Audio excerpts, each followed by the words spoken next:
Good morning. 6 weeks or so ago, we had an opportunity to talk with the chair of the Massachusetts Republican Party, Kirsten Hughes. Well, today, it's the Democrats' turn, and we're pleased to welcome our guest this morning, the chairman of the Mass Democratic Party, Senator Tom McGee. Senator, welcome. Thanks for having me, John. Good to have you here. Glad Always to a be here. pleasure. Before we get to politics, there's a couple of policy issues I'd like to talk to you about.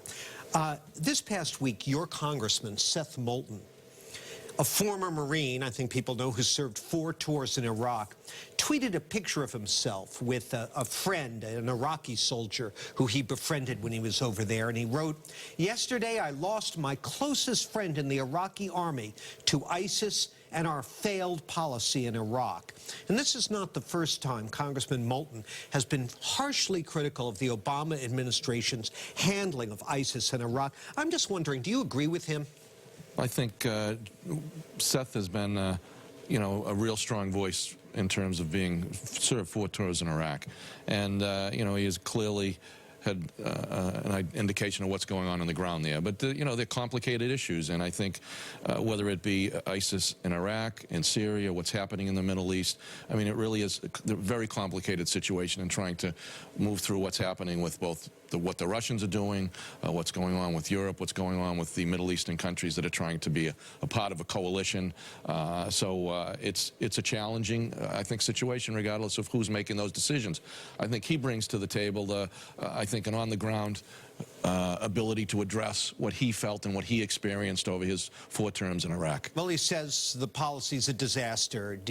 Are you abstaining on that? I mean, I don't think I'm going to comment on exactly what direction the policies are going. Like I said, I think we're trying to address what is a really tough situation with terrorists that are taking control of countries in the Middle East. Is he being too harsh on the White House? I think, again, I think the White House is dealing with very complicated issues, trying to work through numerous facts that are going on in the Mideast. So I think it's a harsh criticism of the administration. I don't agree with his harshness of it, but I do understand the frustration that people are feeling in terms of the terrible things that are happening in the Mideast. All right, well, let's get back to the home front here. You also serve as Senate Chair of the Legislature's Transportation Committee, and there's been a lot of concern over whether or not the long-awaited Green Line extension to Medford is going to go forward after it turned out that the budget had spiraled out of control and the Baker administration called a temporary halt to it.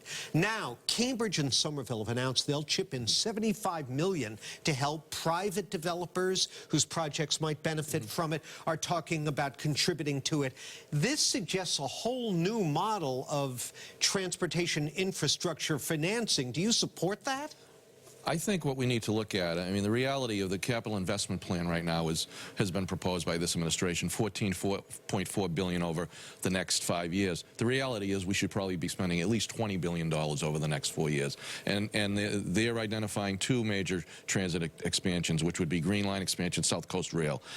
I think we need to look outside the box and look at private-public partnerships, which we put in legislation in the past, value capture, bringing different parties to the table so that there are a number of different invested parties that can allow us to maybe take an outside look on what we need to do. But these investments are key to our economic future. So we need to, I think, find the common ground to work together to find solutions to allow us to continue to make the Green Line expansion a reality, but just as importantly, make Blue Line to Lynn a reality, or investment in interchanges around the Commonwealth that need to be invested in to allow our economy to grow to happen as well. So I think we need to have a frank discussion about how we get to where we need to be, because we're not there right now. We've got a break, but very briefly, are you supporting the ballot question in November that would slap a tax on 7-figure incomes and earmark it for, I believe, transportation and education? I do support that. I think we need to, again, look at a way to fairly get revenues, fairly tax the Commonwealth. I think it's a reasonable plan moving forward. All right, we'll take a quick break. Senator, thank you, and we'll continue our conversation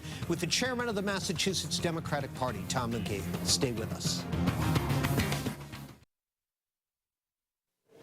Welcome back to our conversation with Senator Tom McGee, the chairman of the Massachusetts Democratic Party. And Senator, you'll be sending a delegation to the Democratic National Convention in Philadelphia this summer that is pretty much split down the middle between Sanders and Clinton supporters. It was a very close win by her in the primary. The sight of Donald Trump may well be a unifying factor for Democrats, but in your view, what else needs to happen for Sanders supporters to turn out in November and back Hillary Clinton? Well, I think, you know, we've had a pretty robust, not only in Massachusetts, but around the country, a robust primary season. And I think, and I've always said this, whether it be in state or nationally, I think our Democratic primaries really strengthen the candidates. And I think that the discussions related to the important issues that face the American people, whether it be income inequality, affordable college education, affordable health care, jobs, that's what the discussion's been about between both Sanders and Clinton. And I think it's been a very high-level discussion about those issues. Obviously, in a campaign, you know, tensions arise because you want to win. But I do believe that because of the intensity of the debate season and the primaries, that it really has strengthened both of those candidates. And I think more importantly, the issues that we've talked about as Democrats, not the issues that have really dominated the Republican side, which is, you know, character attacks and no real discussion about what our vision for a better future is. That's what we in the party, and I think it's going to bring us together when we look towards November. Are you expecting an endorsement from Senator Warren? I think Senator Warren has talked about the same issues, clearly that are impacting this campaign for us as Democrats and the candidates that are running. And I do anticipate that she will, as this plays out, will make an endorsement of the Democratic nominee and be working hard to make sure that we continue to have a Democrat in the White House. But she'll wait till it's decided. I mean, that's been my sense. She hasn't said that to me. I haven't talked to her about it. Like I said, I think she's been a strong voice for the things we as Democrats care about, and I know that when the time is right, she'll make a decision to endorse the nominee. Well, Braintree Mayor Joe Sullivan, old colleague of yours in the legislature, is a delegate to the convention. He told the Globe the other day he wants to contribute, quote, pragmatism and moderation to the convention, saying, quote, I'm going as a Democrat, hopefully representing a section of the party that still exists, end quote. Do you know what he means by that? I know Joe very well. I think when we're talking about what the party stands for, and we have a lot of different perspectives as Democrats, but I think when you come to the core values of what we believe in, it's about making sure everyone has an opportunity for a good job, that their children can get educated, that health care is available and affordable for all Americans and all residents in Massachusetts. So I do believe that what he's talking about is really what we as Democrats share in common, that we believe in opportunity for everyone, and that we know government has a role in making sure that opportunity comes for all of us. So I would say that regardless of where you are on the spectrum as Democrats, there are really core values that have allowed us to stay together and support the Democratic nominees, whether it be for president or in governor's races, that recognize those common features as a Democrat. Can I make a suggestion? Sure. Philadelphia in late July, bring extra shirts. Okay? You're going to need Thank you very much, John. You've been there. You know what I mean. I know what you mean, so right. Thank you. Thank you. Glad to be here. Thank you, John. I appreciate you coming. Thank you. Senator Tom McGee, chairman of the Mass Democratic Party. That is it for me now. It's over to my colleagues for more WBZ News.